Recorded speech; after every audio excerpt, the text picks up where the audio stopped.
So, ito na, i-reveal na natin ang ating skincare. At congrats nyo ako, naligo ako tonight. Kasi magre-record. Ay, o, eme. O, ayan. O, pa-cute. O, mag-skincare tayo, i-reveal ko na. Amuyin ko muna yung sarili ko. Ang bango. O, yung kilikili daw pa amoy. Ay, wag na lang, baka mapahiya ako. Hehe. O, ayan na.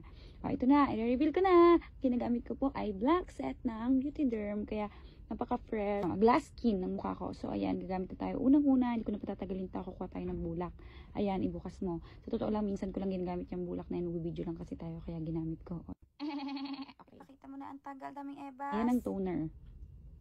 O, lagyan mo muna at ilalagay natin yan sa bulak. Ayan yung ginagamit ko. O, toner. Patak-patak. Ayan. Tapos pag napatak mo na, syempre alam nyo na yan. Ipapahid mo yan. Ipahid mo na, girl. Ipahid mo. O, ilapag mo muna yan.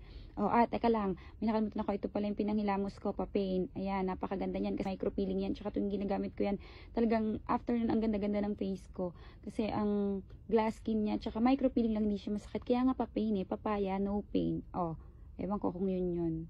Ko yun talagang meaning nun, invento ko lang. O yan, o, punas-punas at dahan-dahan sa may bandang nose area kasi meron akong hikaw sa ilong, may nose ring ako. O ayan, butas-butas kasi o, yung pilik mata mo, ayusin mo muna, 3 piraso na lang, nauubos na, kailangan nang ipagawa.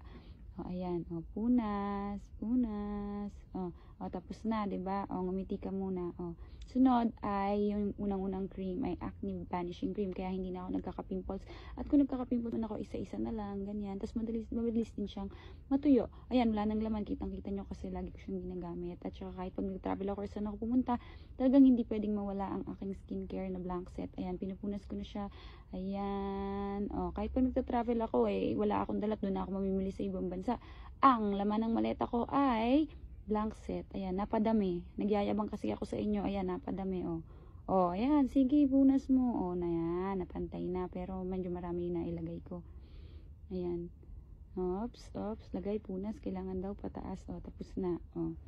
Ayan, ang next naman, second cream ay ang favorite ko, Skin Nourishing Cream. Kasi talagang nakaka-fresh siya. Hindi ka dry. Kasi pag nilagay mo siya sa face mo, ang lamig-lamig. Huwag kayo matakot gumamit ng skincare na blank set kasi Proven and tested na yan, ginagamit ko yan matagal na. At naging happy talaga ako sa result niyan. At hindi lang ako, pati yung mga kaibigan ko. At karamihan ng mga artista, yan talaga yung mga ginagamit nila, Beauty Derm. Dapat sure tayo sa skin natin kasi nilalagay natin yan sa mukha natin. Doon tayo sa hindi delikado at siguradong effective. Kaya pag wala akong makeup, pag lumalabas ako, sobrang kintab ng mukha ko. Glass skin po yun, hindi yun oily ah. Shoota ka. O, ito naman ang next. Stimulash ng Beauty Derm. Stimulash ba yun? Stimulash, di ko alam. Basta, yun na yun. Basta pampakapal siya ng kilay. Pampakapal din ng pilik mata. Ayan. So, nilalagyan ko siya yung kilay ko. O, ayan. Tapos na. O, kasi dati uso yung manipis. Ngayon naman, Pakapal na ng kilay. o, ayan. Ano yung pinapakita mo, girl? O, yung Dr. Beauty Balm. Yan nilalagay yan sa lips. Kasi dry yung lips ko. Kaya tuwing gabi, dapat talaga laging naglalagay niya.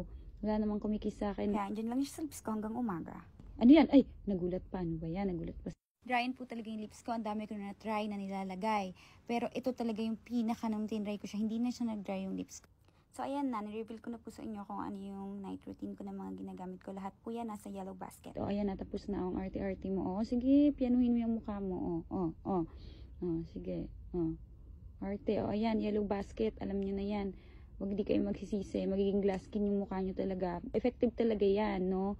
Ilang buwan lang magiging glass skin yung mukha. O, ayan, di ba parang Finlor wax sa sobrang kintab ng mukha. O, arte. O, glass skin. Walang kahit ano yan. Bye. Love you.